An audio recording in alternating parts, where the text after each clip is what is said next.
Assalamualaikum warahmatullahi wabarakatuh. Alhamdulillahirrabbilalamin.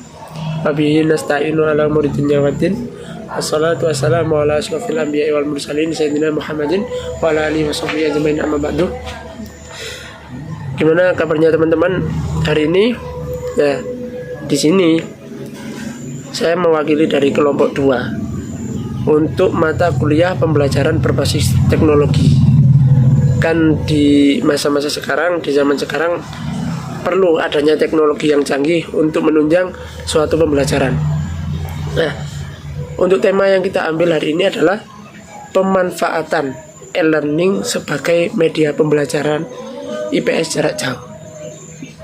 Kemarin kita sudah bertemu dengan suatu peristiwa yang sangat tidak menyenangkan, yaitu COVID-19, di mana kita dipaksa untuk belajar di rumah, belajar di wilayah masing-masing dengan jarak yang sangat jauh. Kita tidak bisa bertatap muka dengan guru, dosen, ustadz, atau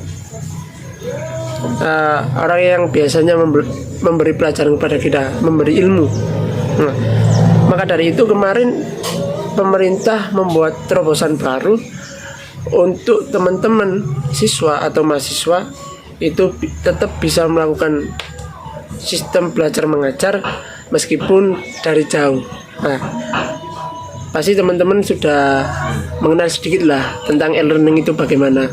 E-learning itu apa, sistem e-learning di dalamnya itu seperti apa. Nah, juga ada Google Meet. Nah, itu juga salah satu terobosan dari pemerintah untuk mengatasi hal tersebut, COVID-19.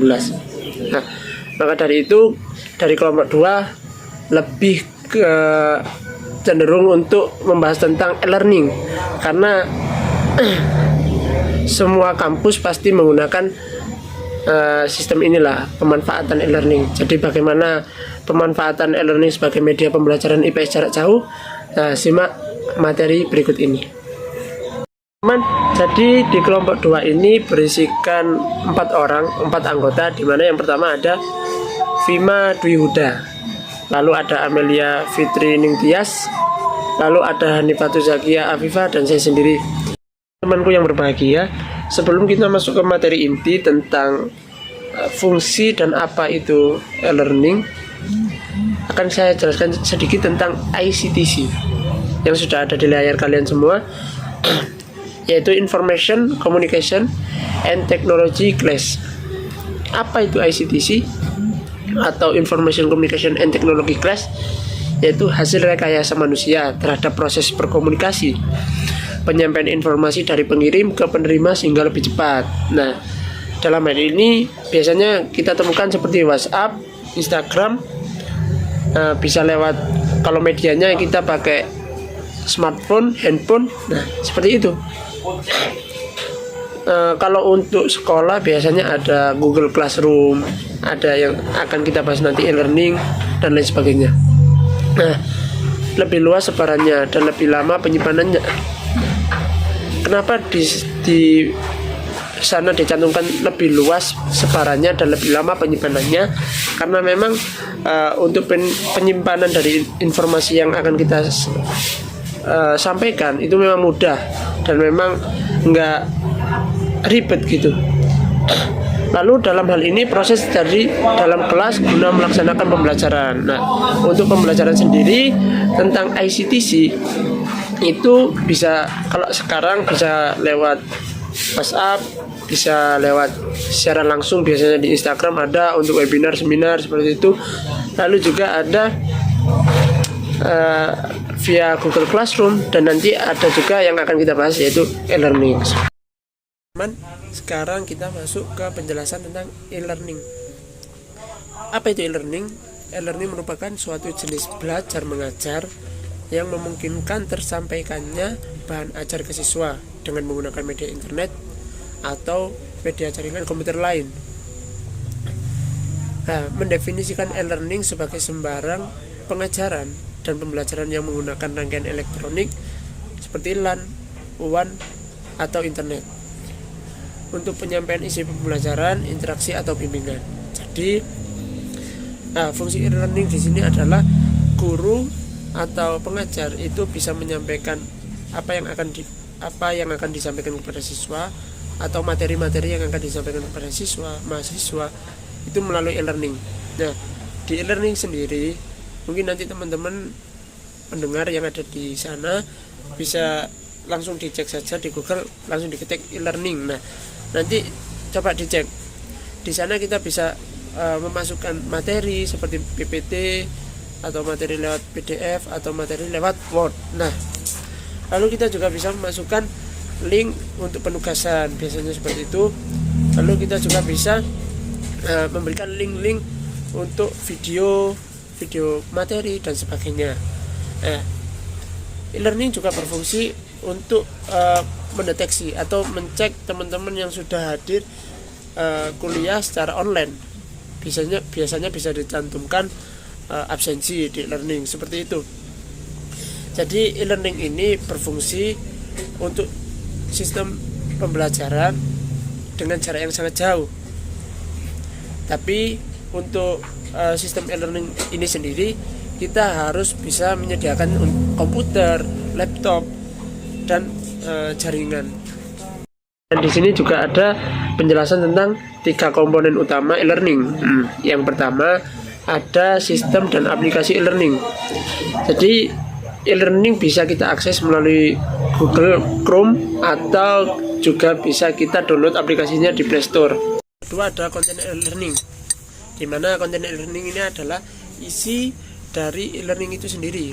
Misal di kelas PIPSC konten e-learningnya ada beberapa matkul yang sudah dicantumkan. Nah, di setiap matkul tersebut itu nanti ada isi-isinya juga, entah itu dari tugas, materi, lalu PPT dan lain sebagainya. Nah, kalau biasanya untuk mahasiswa itu yang dicantumkan di konten e-learning itu bisa berupa makalah, artikel, PPT, ataupun kayak kuesioner, ataupun link-link YouTube atau link untuk materi yang akan disampaikan via video seperti itu. Lalu untuk infrastruktur e-learning ini nggak beda jauh dengan sistem dan aplikasi e-learning. Jadi infrastrukturnya kita menggunakan media.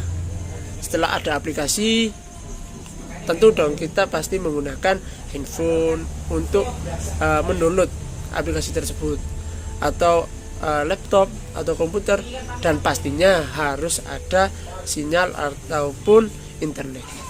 Meskipun e-learning ini adalah salah satu metode pembelajaran secara online, pasti dong ada manfaatnya. Nah, kita simak baik-baik di sini. Nah, e-learning mempermudah interaksi antara peserta didik dengan bahan atau materi, peserta didik dengan dosen atau guru atau instruktur, maupun sesama peserta didik. Nah, dengan adanya e-learning, para guru atau dosen atau instruktur akan lebih mudah untuk melakukan beberapa hal. Nah, di sini ada 3 hal yang yang dapat dilakukan oleh dosen, guru atau instruktur kalau beliau menggunakan e-learning. Nah, yang pertama, melakukan pemutakhiran bahan-bahan belajar yang menjadi tanggung jawabnya sesuai dengan tuntutan pengembangan keilmuan yang mutakhir. Lalu yang kedua, pengembangan diri atau melakukan penelitian guna meningkatkan wawasannya. Lalu yang ketiga, mengontrol kegiatan belajar peserta didik. Nah, yang pertama, pembelajaran dari mana dan kapan saja, atau dalam bahasa Inggris bisa kita sebut time and place flexibility. Jadi memang kan e-learning ini digunakan atau dibuat untuk sistem pembelajaran yang online dan jarak jauh. Nah, jadi teman-teman dimanapun, di waktu apapun, di jam berapa itu masih bisa mengakses e-learning tersebut. Jadi di situ pembelajaran dari mana saja dan kapan saja memang dicantumkan di situ, karena e-learning ini fleksibel, bisa digunakan jam 1 malam, bisa digunakan pagi hari dan lain sebagainya. Lalu yang kedua, ada pertambahannya interaksi pembelajaran antara peserta didik dengan guru atau instruktur. Nah, di sini guru dan siswa itu lebih bisa menyampaikan materi atau bisa menyampaikan pendapat atau berinteraksi tentang materi tersebut dengan leluasa, karena memang tidak ada batasan di sana. Dan untuk poin kedua ini memang ada sangkut pautnya dengan poin yang ketiga, di mana di sana dijelaskan bahwa menjangkau peserta didik dalam cakupan yang luas, global. Jadi e-learning ini juga bersifat global, di mana pengajar yang ada di Indonesia bisa menyampaikan materi yang dicantumkan di e-learning ke luar negeri. Begitu juga yang di luar negeri bisa mengakses materi-materi yang sudah disampaikan misal oleh dosen yang ada di Indonesia. Jadi bisa diakses antar negara, antar kabupaten, antar kecamatan dan lain sebagainya. Jadi sangat luas sekali. Lalu yang keempat, mempermudah penyempurnaan dan penyimpanan materi pembelajaran. Nah, ini bisa teman-teman baca, ini sudah saya sampaikan di awal tadi. Untuk siswa itu keuntungannya apa saja, dan untuk guru atau dosen itu apa saja. Nah, di sini saya bantu menjelaskan. Yang pertama, untuk siswa ini ada dengan kegiatan e-learning dimungkinkan berkembangnya fleksibilitas belajar yang tinggi. Jadi e-learning ini memang cara penggunaannya fleksibel ya, mudah sekali. Lalu ada nomor 2, dapat berkomunikasi dengan guru atau dosen setiap saat, misalnya melalui chatting dan email. Nah, cuma ini memang kalau untuk mahasiswa yang sering menggunakan e-learning sering menjumpai untuk dosen-dosen yang memang kita chat melalui email atau melalui e-learning ini nggak langsung direspon, karena memang banyak e-learning yang digunakan oleh guru atau dosen di setiap kelasnya. Lalu yang ketiga, mengingat sumber belajar yang sudah dikemas secara elektronik dan tersedia untuk diakses melalui internet, maka kita dapat melakukan interaksi dengan sumber belajar ini kapan saja dan dari mana saja. Nah, fungsi e-learning ini salah satunya itu tadi, file yang sudah kita kerjakan atau kita cari bisa kita save di e-learning dan bisa kita buka kapan saja dan di mana saja. Lalu keuntungan untuk guru atau dosen ini ada mampu meningkatkan pemerataan pendidikan. Nah, ini sama dengan materi yang tadi, bahwa memang fungsi e-learning adalah salah satu keuntungan e-learning adalah bisa menyampaikan materi secara global, entah itu di lingkup negara atau di luar negara atau kecamatan dan lain sebagainya. Lalu mengurangi angka putus sekolah atau putus kuliah. Lalu ada meningkatkan prestasi belajar, karena memang sistem e-learning ini mudah sekali ya diakses, jadi teman-teman lebih enjoy untuk belajar. Lalu ada meningkatkan kehadiran siswa di kelas, karena memang bisa diakses kapanpun. Meningkatkan rasa percaya diri, meningkatkan wawasan. Nah, ini tadi ada sangkut pautnya dengan keuntungan untuk siswa yang poin 3. Lalu mengatasi kekurangan tenaga pendidikan. Nah, di sini memang penting sekali untuk poin mengatasi kekurangan tenaga pendidikan. Karena apa? Ya, sekarang satu guru bisa mengajar 10 hingga ribuan atau ratusan siswa hanya dengan mengklik satu kali atau 2 kali lah. Misal guru langsung membuka e-learning, men-share materi-materi yang ada, lalu e-learning tersebut atau materi tersebut diakses oleh ratusan mahasiswa. Ini bisa kita katakan bahwa keuntungan e-learning juga mengatasi kekurangan tenaga pendidikan. Seharusnya bukan tenaga pendidikan ya, tapi tenaga pendidik. Lalu meningkatkan efisiensi, karena memang guru harus mengkondisikan dengan keadaan siswa kapan enaknya belajar. Jadi e-learning ini bisa digunakan kapanpun, jadi efisien sekali. Di sini yang terakhir ada apa sih hubungan antara e-learning dengan pembelajaran IPS secara jauh. Nah, ini sangat penting sekali, bahwa karena memang ilmu pendidikan sosial memang adalah kekurangan dalam e-learning ini untuk berinteraksi secara langsung. Cuman dalam penggunaan e-learning dengan pembelajaran IPS secara jauh ini ada sisi positif atau ada korelasinya, memang ada hubungannya.